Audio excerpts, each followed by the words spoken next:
微故事，背影人生，作者東加豆。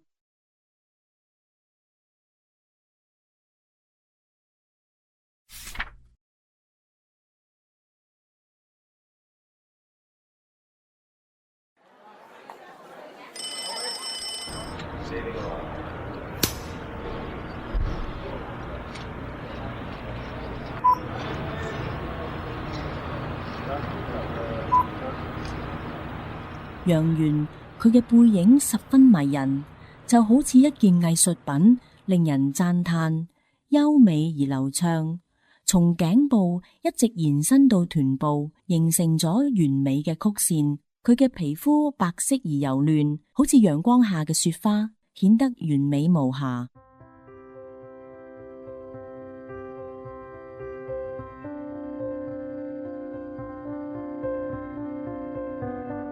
導演話 cut 好。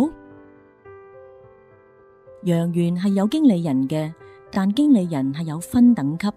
如果一定要定義佢，咁可以話佢係一個九流嘅經理人。大名鼎鼎嘅女演員走到床邊 cut 咗一聲，呢個舉動暗示住替身，請你走開啦，亦都意味住楊元根本冇資格同佢對話。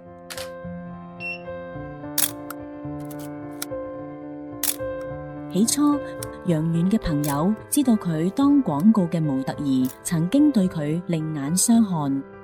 曾經，點解係曾經？